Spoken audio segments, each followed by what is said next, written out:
자, 저당 상환 방법.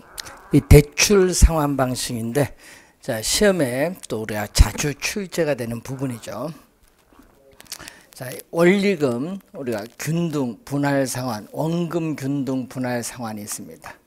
자, 먼저 이 원금 균등부터 한번 보면은, 자, 여러분 원금을 균등하게 분할 상환한다. 자, 원금을 균등하게 분할 상환하는 방식을 약어로 CAM이라고 해요. CAM이라고 하는데, 자, 예를 들어서 이런 백화점에 가서 할부로 물건 사면요, 그 할부 받은 원금 이자를 이 방식으로 갚습니다. 자, 그럼 예를 들어서 대출금. 자, 예를 들어서 대출금이 1,200만 원이에요. 자, 연 이자율이 12%고, 우리가 대출 기간, 만기는 1년, 이렇게 주어졌을 때 다른 모든 조건은 변화가 없다. 이렇게 보고요. 단지 이렇게만 주어졌습니다. 자, 그러면은 우리가 매월, 자, 여러분, 우리 매월 상환 조건 또는 매년 상환 조건인데, 여기서는 이제 매월 상환 조건을 보면은, 자, 매월 원금 상환액은 얼마냐? 자, 매월 원금 상환액은 이 대출금이 얼마죠? 지금 1,200만 원. 대출금 1,200만 원을 만기로 나눈데, 만기는 1년이죠. 1년은 몇 개월? 12개월 나누면 되겠죠. 그러면 이거 없어지면 얼마? 우리는 100만 원입니다. 그럼 매월 100만 원. 그럼 첫 번째 달에 얼마? 첫 번째 달에 100만 원. 두 번째 달도 얼마? 100만 원. 이렇게 가서 마지막 12개월째도 얼마? 100만 원. 이렇게 해줬어요. 이렇게 우리가 매월 갚아나가는 원금 상환액은 100만 원으로 똑같다. 일정해요. 매월 원금 상환액은. 자, 그러면은 이런 의미거든요. 자, 매월 원금 상환액은 일정해요. 지금 얼마? 100만 원으로 지금 일정하다. 자, 만기까지 매월 갚아나가는 원금 상환액은 100만 원으로 일정하기 때문에 원금 상환곡선은 뭐가 되죠? 수평선이 돼. 수평선. 자, 그럼 이자는 어떻게 구하느냐? 자, 이자는 매 기간 말 융자잔고. 자, 여러분이 융자잔고는 미상환된 원금이죠. 자, 융자잔고는 이 미상환된 원금에 이자율을 곱해주면 되는데, 처음에는 아직 돈 안 갚았어요. 자, 첫 번째 달은 아직 돈 안 갚았기 때문에 대출금이 얼마? 1,200만 원에 몇 프로? 연이자율 7%인데 월로 가야겠죠. 12개월, 연을 12개월 나눠주면 월 이자율. 월 몇 프로? 1% 해줬더니 얼마? 12만 원. 그럼 더해주면은 얼마 나오죠? 원금 플러스 이자. 원금 플러스 이자. 원리금 상환액은 얼마? 112만 원 나오는 거지. 그럼 처음에는 이렇게 나오죠. 그럼 두 번째 달은 얼마? 두 번째 달은 원금을 100만 원 갚았기 때문에 융자잔고 미상환된 원금은 얼마? 1,100만 원. 1,100만 원이 융자잔고 두 번째 달. 이자율 몇 프로? 월 1%를 곱해줬더니 얼마? 11만 원. 그러면 원금 플러스 이자는 111. 이런 식으로 가면 마지막 얼마? 마지막 만원 101만 원 이렇게 오는 거죠. 자, 이자는 원금이 일정 금액 100만 원씩 상환하기 때문에 이자도 일정 금액 만 원씩 점점 줄어드는 거예요. 자, 그러면 어떻게 돼? 이자는 어떻게 나온다? 이자는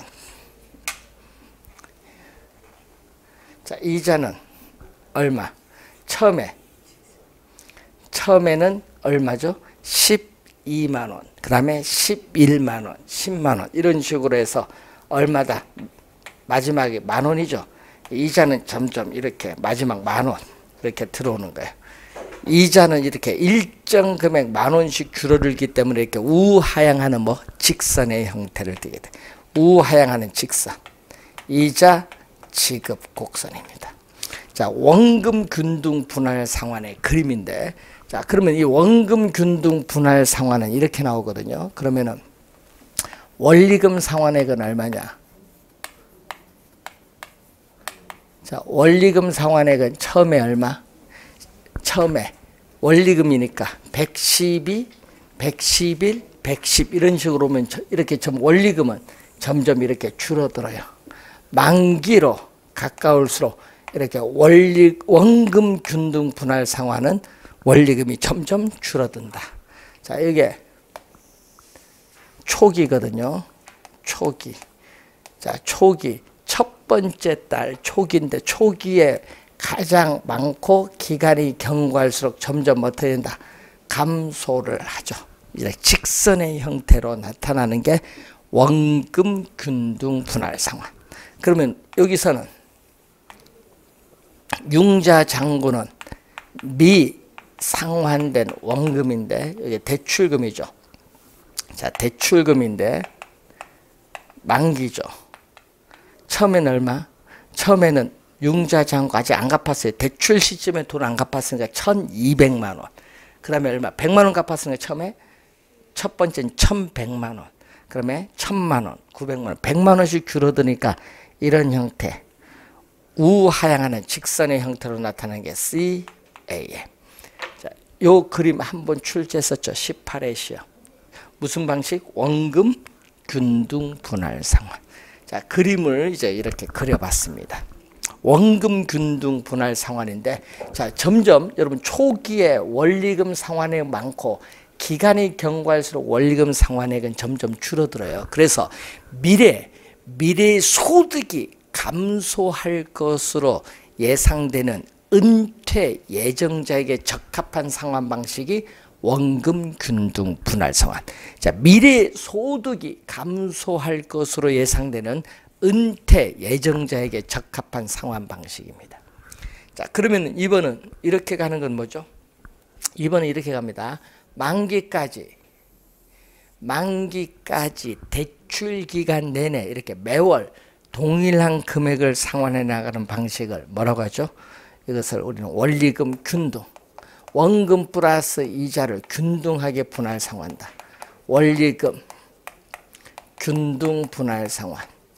자, 원리금 균등 분할 상환은 CPM이라고 해요. 자, 이렇게 만기까지 대출 기간 내내 매월 동일한 금액을 상환해 나가는 방식이죠. 자, 그래서 원리금 균등 분할 상환에서는 투자론에서 배우셨던 이렇게 나오겠죠. 이자 지급 곡선은 이렇게 점점 줄어들어요. 만기인데 직선이 아니라 곡선이죠. 이자 지급 곡선. 그리고 원금 상환 곡선이 되겠지. 자, 그럼 첫 번째 달은 어떻게 돼요? 자, 첫 번째 초기. 자, 초기에 첫 번째 달에 이자 지급액은 가장 많고 원금 상환액은 가장 낮아요. 기간이 경과할수록 이자 지급액은 체감하고 원금 상환액은 체증합니다. 만기에 가까이 가면 갈수록 원금 상환 곡선의 기울기, 이자 지급 곡선의 기울기는 뭐다? 급하다. 그리고 또 만기에 약 얼마? 이 만기에 약 3분의 2 정도. 자, 이 만기에 약 3분의 2 정도 지났을 때 우리는 대출금의 약 몇 프로? 50%.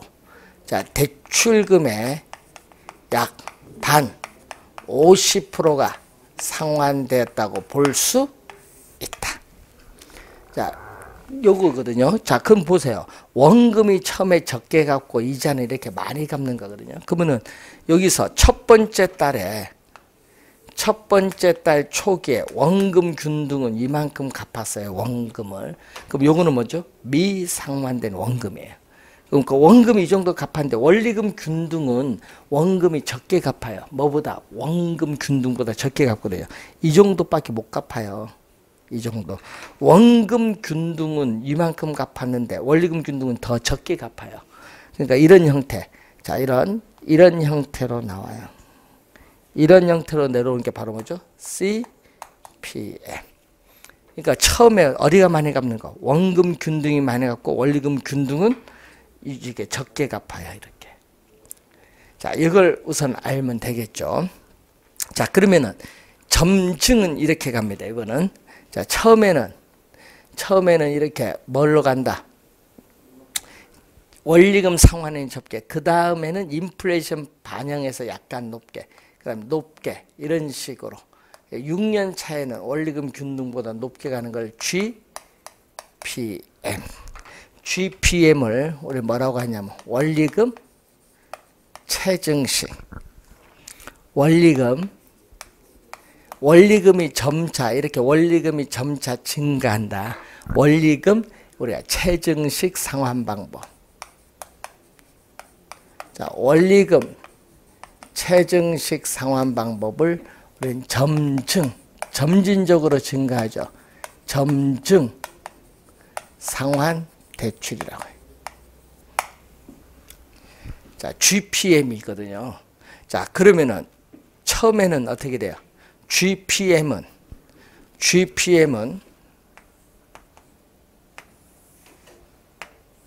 자, GPM에서 초기에는 자, 첫 번째 달 초기에는 원리금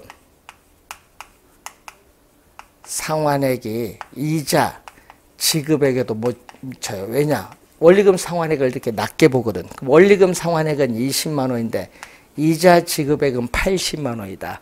이자 지급에도 못 미치니까 60만 원 적자가 보는 거야. 이걸 어떻게 돼요? 대출금에 얹어야 돼. 그러다 보니까 융자, 잔고가 여러분 이 대출금에 처음에 대출받은 이 금액에 60만 원 더해준 융자, 잔고는 당연히 대출금보다 크죠.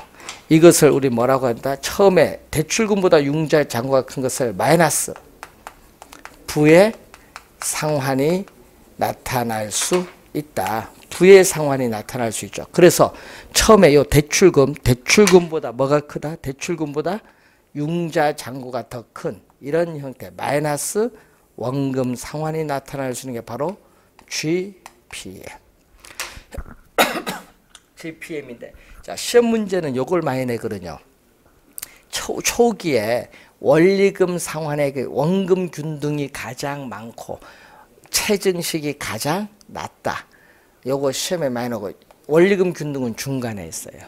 자, 그리고 여기는 요걸 출제를 많이 하죠. 또 대출 중간에 자, 대출 중간에 뭐죠? 대출 중간에 중도 상환을 하고자 한다. 만기가 되기 전에 중도 상환을 할 때 미상환된 원금이 가장 낮은 거. 이거 5번 출제했어. 5번. 뭐다? 원금 균등 분할 상환이 정답.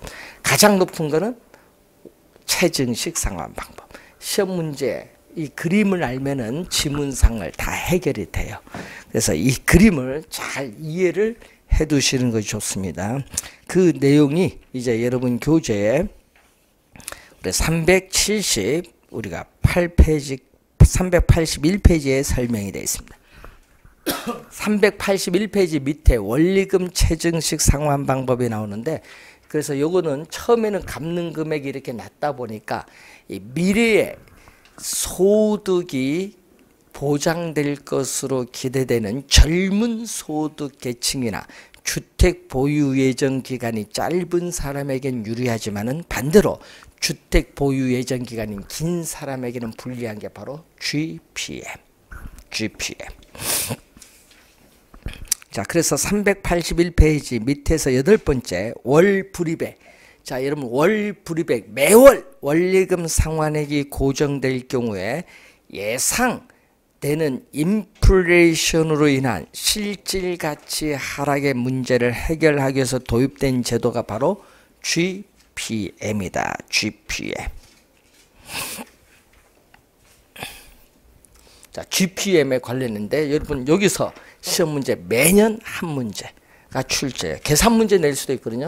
그래서 원리금 균등에서는 여러분 배운 거 있죠. 자, 우리는 매월 갚아나간 원리금 상환액은 뭐에서 대출금에 뭐를 곱해준다? 저당 상수를 곱해준다. 이걸 우리는 배우는데, 자, 여기서 요걸 먼저 구하고 이자 지급액에 대해서는 뭐죠? 매 기간 말 융자 잔고에 뭐를 곱해주면? 이자율을 곱해주면 구할 수 있고, 그럼 원금 상환액은 처음에 구한 요 값은 똑같죠. 원리금 상환액에서 뭐를 빼주면? 이자. 여기서 구한 이자를 빼주면은 구할 수 있지. 자, 요 공식 잘 기억을 해 두시면 되겠죠. 올해는요, 원금 균등, 원리금 균등에서 계산 문제 낼 수도 있거든요. 그래서 자, 수식은 잘 기억해 두시고, 383페이지에 저당의 유동화. 자, 저당의 유동화를 보면은 주택 수요자인 차입자. 자, 예를 들어서 주택 수요자인 차입자는 주택 저당 채권을 설정을 해야겠죠.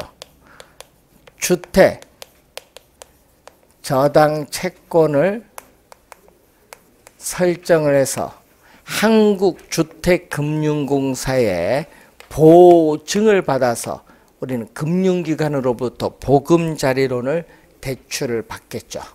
자, 이때 은행이나 보험회사 같은 금융기관으로부터 대출을 받는데, 이때 이 금융기관을 우리는 1차 대출기관이라고 해. 이 금융기관을 1차 대출기관이라고 합니다. 자, 금융기관을 1차 대출기관인데, 자, 이때 보금자리로는 우선은 고정금리다. 우린 대출 실행일부터 만기까지 고정금리고, 대출 기간은 4가지밖에 없어요. 10년, 15년, 20년, 30년 4가지밖에 없거든요. 대출 기간은 10년 이상의 장기 대출입니다. 10년 이상의 장기 대출. 자, 그러면은 이때 여러분 주택 자금을 원하는 주택 수요자와 주택 자금을 제공해주는 금융기관으로 이루어지는 이 시장을 우리는 또 전문용어로 뭐라고 한다? 1차 저당 시장이라고 하죠. 1차 저당 시장을 우리는 주택 자금 대출 시장이다. 주택 자금 대출 시장 또는 주택 담보 대출 시장이라고 해요.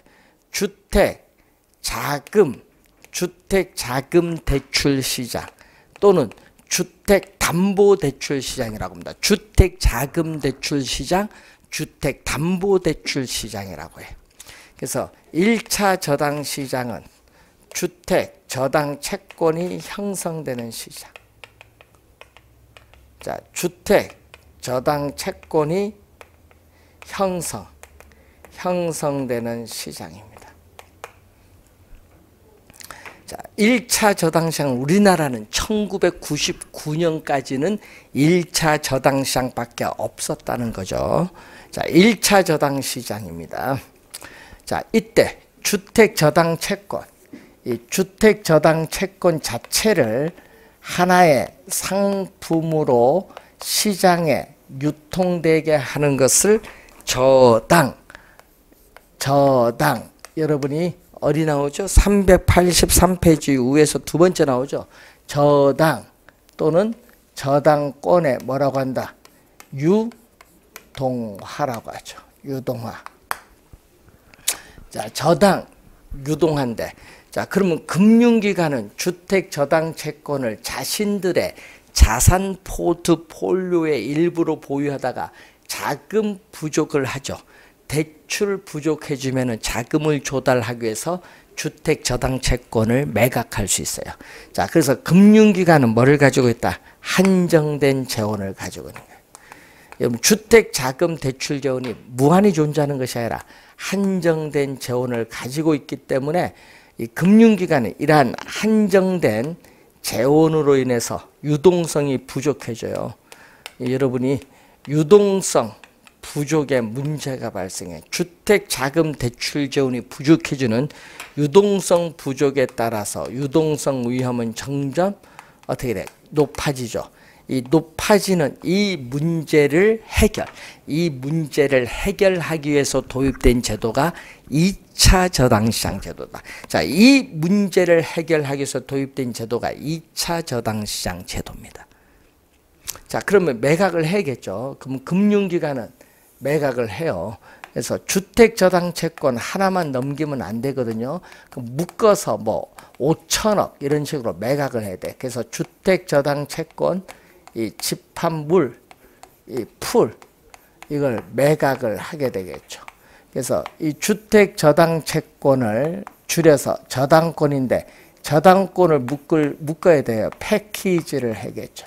어떻게 묶어야 돼요? 대출 지역이 같은 곳끼리, 자, 대출 금액이 같은 것끼리, 또 만기가 같은 것끼리 묶기가 좋죠. 패키지 하기가 좋아요. 그래서 패키지에서 매각을 하게 돼요.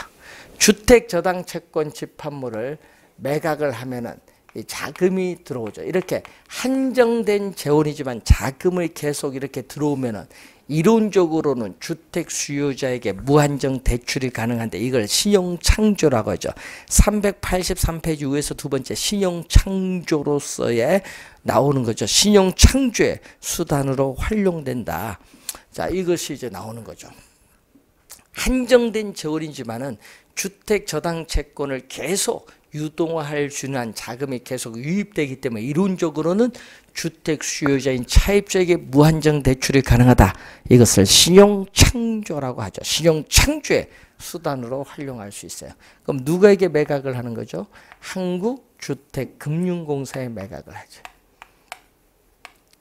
한국주택금융공사는 2차 저당대출기관이다. 한국주택금융공사는 2차 저당대출기관인데 이 한국주택저당채권 유동화 주식회사와 주택금융신용보증기금이 2004년 3월 1일에 합병을 해서 설립된 회사로서 정부와 한국은행이 2조 원을 출자해서 설립한 회사이기 때문에 국가가 보증합니다.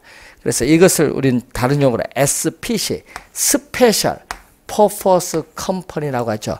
특별한 목적을 가진 회사, 뭐를 주택저당채권의 유동화를 목적으로 하는 회사인데 한국주택금융공사는 전국의 본점 외에 지점을 설치할 수 있고 직원을 고용하거나 상근 임원을 둘 수 있는 무슨 회사?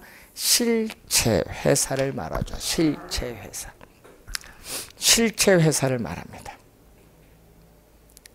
자, 그러면은 이 한국주택금융공사는 주택저당채권을 보유하다가 또 자금을 공급할 필요가 있을 때는 또 우리 증권을 발행하죠. 한국주택금융공사는 뭐를 담보로?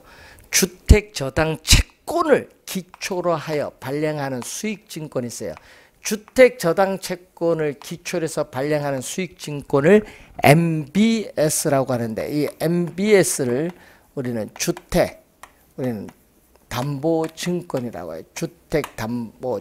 주택저당증권. 예, 주택저당증권이라고 해요. 주택저당채권을 기초로 하여 발행하는 수익증권을 주택저당증권인 MBS인데 이걸 발행을 해서 우리는 매각을 하겠죠. 누구에게? 투자자에게 매각을 하면은 이렇게 자금이 도입이 되겠죠. 이렇게 투자자로부터 자금을 조달해서 금융기관에 자금을 우리는 공급해주는 이 시장을 2차 저당시장이라고 하죠. 2차 저당시장을 주택 자금을 공급해주는 시장이다. 그래서 주택 자금을 금융기관에 공급해주는 시장이라고 하죠. 그래서 주택 저당 채권이 유통되는 시장이다. 여기는 주택 저당 채권이 여기는 유통되는 시장이다. 기존의 주택 저당 채권을 사고 파는 시장이다. 유통되는 시장을 말합니다. 자, 그럼 금융기관은 2차 저당 시장이 도입되면 계속 자금이 유입이 되기 때문에 어떻게 돼? 한정된 재원이지만 유동성은 증가하죠. 그래서 유동성은 부족 문제가 해결돼요. 유동성이 이렇게 주택 저당 채권을 매각하면 유동성이 증가를 하면서 유동성 위험은 점점 뭐 한다? 유동성 위험은 점점 감소를 하지. 유동성 위험은 뭐 한다? 감소를 하게 돼.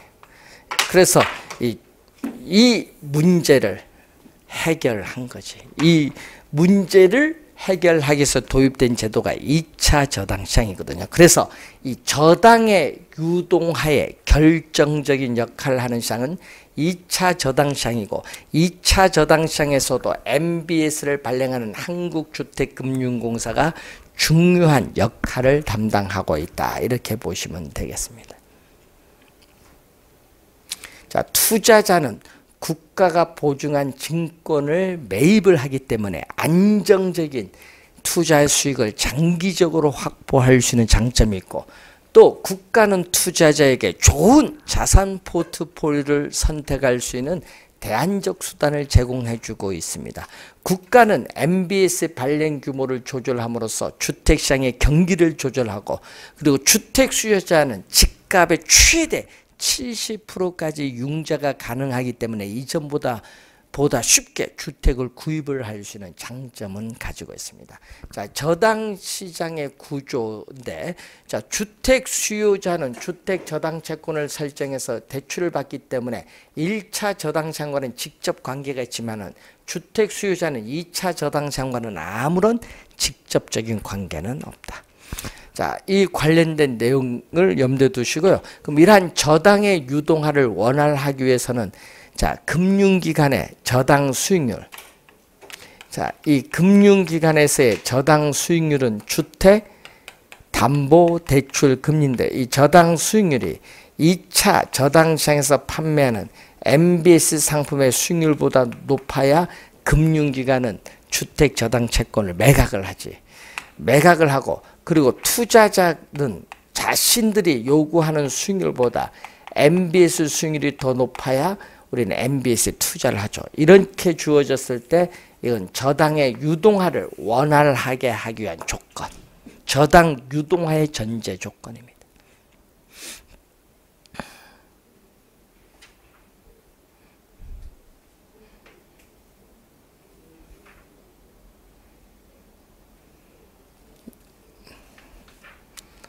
주식시장이 계속 침체를 하게 되면 자금이 주식에서 부동산 시장으로 이동을 해요. 그럼 부동산 시장에서 투기적 수요가 발생해서 자금 흐름의 왜곡이 발생될 수 있으니까 MBS가 거래되는 채권 시장으로 자금이 이쪽으로 이동을 하게 만들죠.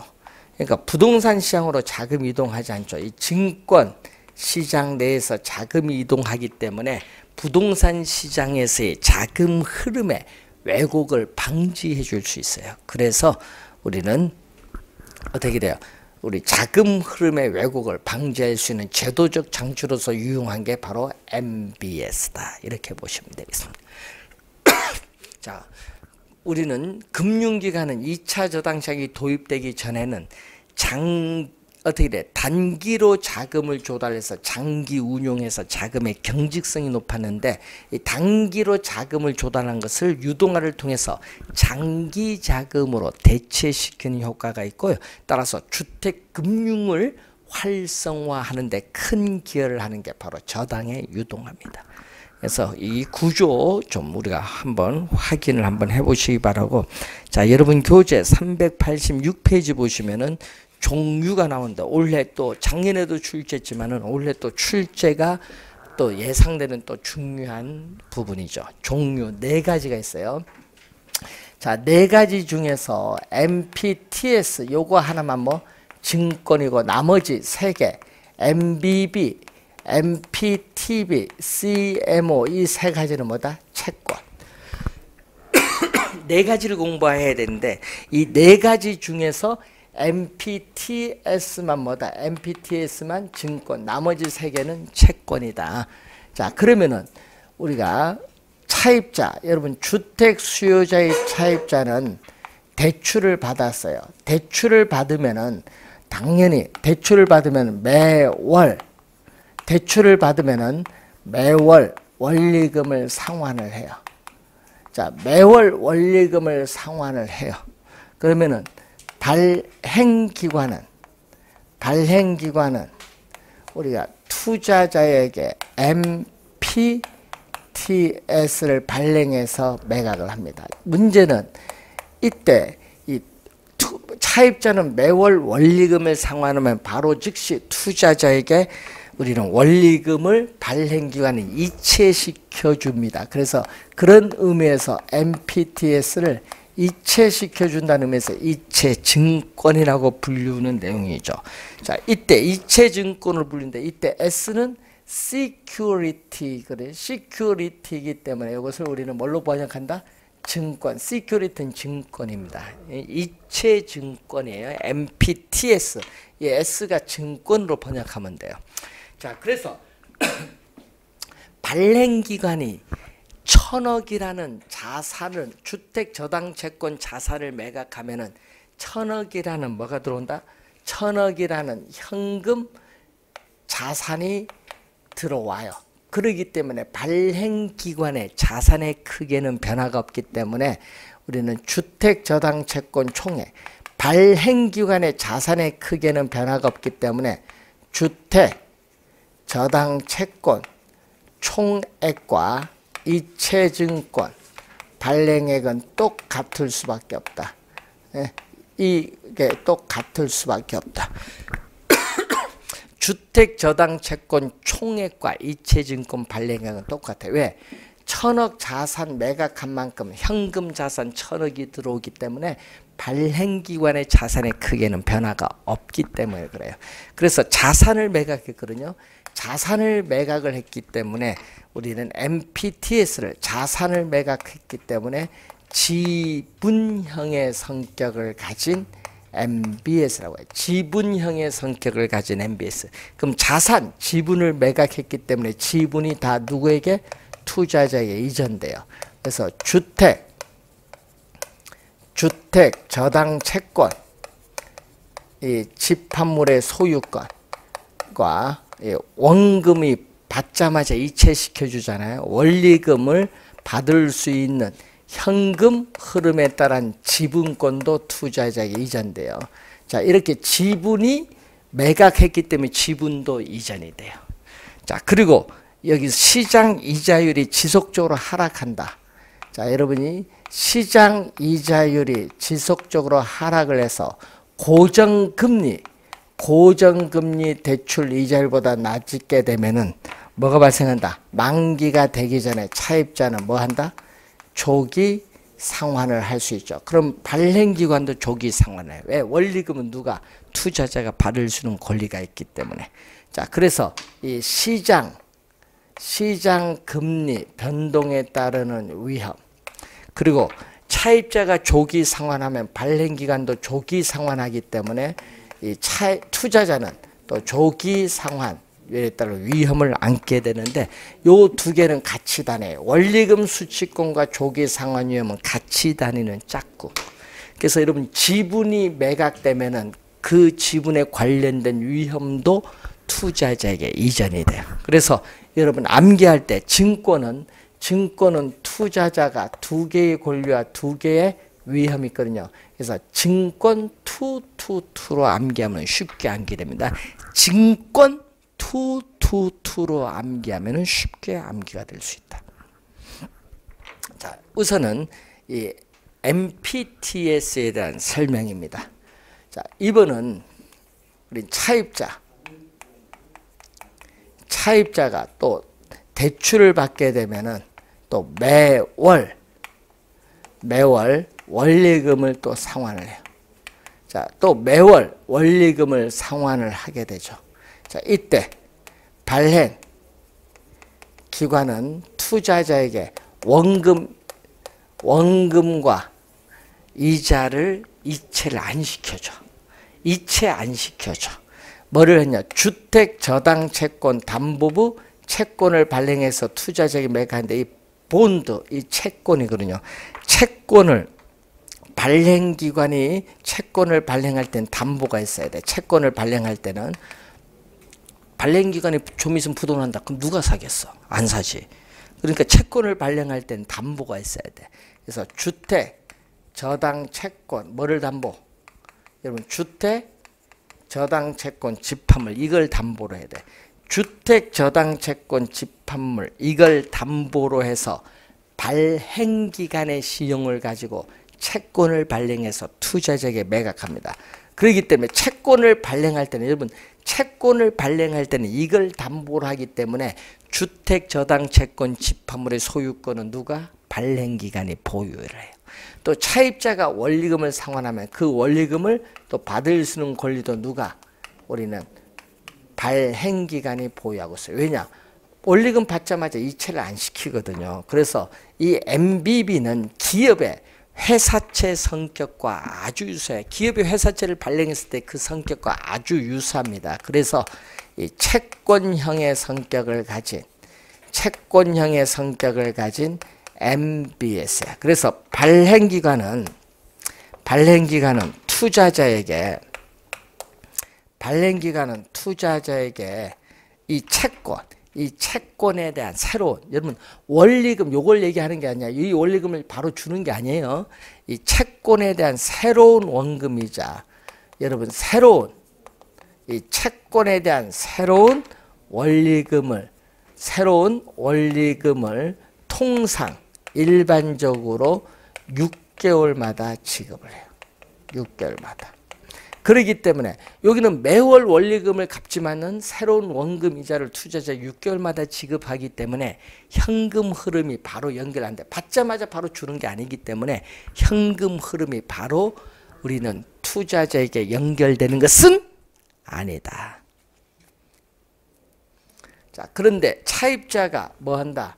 시장 이자율이 지속적으로 하락을 해서 대출 이자율이 하락을 하죠. 대출 이자율보다 하락하면 금리 변동에 따른 위험.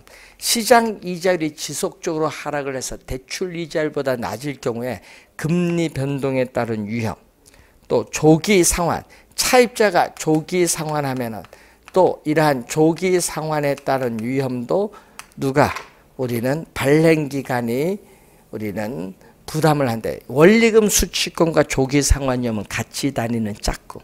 그리고 또 차입자가 원금 이자를 제때 못 갚으면 또 채무 불이행에 따른 위험도 발행기관이 부담해. 그래서 권리와 위험 다 발행기관이 가지고 있기 때문에 MBB 하면요. 올발 하면 되죠. MBB 나오면 뭐? 올발. 모든 건 누가 다 가지고 있다.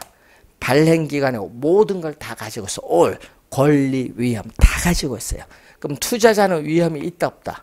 없지. 발행기관이 위험을 부담을 다 하기 때문에 투자자는 위험 부담이 없어요. 투자자는 위험 부담이 없기 때문에 이 채권에 대한 수익률, 여기서 여러분 원금 이자 주는데 이자가 낮겠지. 위험 부담이 없으니까 이자를 상당히 낮게 줘요. 그래서 이 수익률이, 이 채권에 대한 수익률은 뭐다? 채권에 대한 수익률은 가장 뭐 할 수밖에 없다. 위험 부담이 없기 때문에 가장 낮죠. 왜? 위험이 높을수록 수익률이 높잖아요. 위험이 부담이 없으니까 수익률은 가장 낮아요. 그리고 차입자가 조기 상환하면, 발행기간도 조기 상환하면 투자자는 손해를 보니까 발행기간의 조기 상환에 대해서 조기 상환을 하지 못하도록 막을 수 있어요. 그걸 우린 전문용어로 콜방어라고 해요. 일정 기간까지만 조기 상환을 하지 못하도록 막는 것을 부분적 콜방어라고 하죠. 콜방어가 가능하다. 콜은 채권을 사면서 방어할 수 있다. 조기 상환에 대해서. 자, 우선 콜방어 가능하다라는 거. 그런데 문제는 여기서는 또 뭐죠? 우리는 MBB 발행한 금액은 뭐보다? 여러분 주택 저당 채권 발행한 금액은 뭐보다 작을 수밖에 없어요. 주택, 저당, 채권 총액보다는 뭐 한다? 작년에 출제했죠. 작아요. 왜 작을까요? 작은 이유는 어떻게 돼요? 우리는 안전, 이 채권 발행을 했으니까 안전성을 위해서, 투자의 안전성을 위해서 뭐를 한다? 초과 담보를 유지하는 거예요. 그래서 뭐를 유지하기 위해서? 요 차액만큼 초과 담보를 유지한다. 왜? 투자의 뭐를 위해서? 안정성을 위해서 그렇다. 자, 여기 MBB입니다. MBB. 그러면 이 MPTS와 MBB 이 두 가지를 혼합한 게 있죠. 혼합. 자, 차입자는 또 대출금에 대해서 매월 우리는 매월 원금 이자를 상환해요. 자, 이 대출금에 대해서 매월 원리금을 상환을 합니다. 그러면 발행기관은 이번도 채권을 발행하거든요. 뭐를 발행했다? MPTB. 요거 또 본드건 요거 번역을 할 때 모기지 페이스루 본드거든요. 저당 대출을 자동적으로 이체시키는 채권. 너무 길다. 저당 대출 자동 이체 채권이라고 하거든요. 투자자에게 매각을 하는 거예요. 그래서 이것을 너무 길죠. 저당 대출 자동 이체 채권이 너무 기니까 줄여서 저당 직불 채권. 여러분 직불 카드 써보면 알죠. 카드 끊으면 여러분 통장에서 저쪽 통장으로 돈 넘어가잖아요. 그거 얘기하는 거예요. 그래서 현금만 넘어가거든요. 차입자가 원리금 상환하면 원리금만 바로 이체가 돼요. 현금만 넘어갑니다. 그래서 현금만 투자자에게 이체된다는 의미에서 현금 수지 채권이라고 돼요. 그래서 저당 대출 자동 이체 채권을 저당 직불 채권, 현금 수지 채권이다. 뭐만 넘어간다? 현금만 넘어가요. 원리금 수취권은 투자자가 보유하거든요. 그래서 무슨 거? 원리금을 받자마자 이체를 시켜주니까 이체증권의 성격을 가지고 있고 또 채권을 발행하니까 MBB 성격을 가진 지분형과 채권형을 뭐다? 혼합을 했다. 지분형과 채권형을 혼합한 형태의 MBS다. 요걸 두 번 출제했죠. 혼합한 형태다. 그러면 뭐를 담보로 했어 또? 이걸 담보로 했잖아요. 주택, 저당 채권. 자, 여러분 주택, 저당 채권, 집합물 이걸 또 담보로 합니다. 여러분 하여튼 채권을 발행할 때는 이걸 담보로 해서 발행기관의 신용을 가지고 채권을 발행하기 때문에 발행기관은 주택, 저당 채권, 집합물 소유권은 발행기관에 보유해요. 자, 그런데 차입자가 조기 상환하면 발행기관도 조기 상환합니다. 왜? 원리금 수취권은 누가 보유하기 때문에 투자자가 보유하기 때문에 조기 상환 위험은 누가 부담? 투자자 부담. 요 두 개는 항상 뭐다? 같이 다니는 짝꿍. 자, 그래서 MBB보다는 MPTB가 투자자가 더 높은 위험을 부담합니다. 조기 상환 위험이 있기 때문에. 자, 그런데 문제는 예를 들어서 여기 만기가 10년이다. 하나밖에 없거든요. 그래서 투자자가 투자하기 좀 애매모호해. 그래서 투자자들의 다양한 투자 욕구를 만족시켜 주고 조기 상환 위험을 분산하기 위해서 어떻게 돼? 이 MPTB를 확대해서 나타나는 게 바로 뭐가 나온다? CMO가 나와요. CMO. 이 CMO가 이제 설명을 해야 되죠. 우리나라에서 거의 대부분 발행하는 게 CMO인데 그 CMO가 여러분 교재 387페이지에 나와 있는데 이 내용은 잠시 쉬고 시작하도록 하겠습니다. 자, CMO는 잠시 쉬고 시작하겠습니다.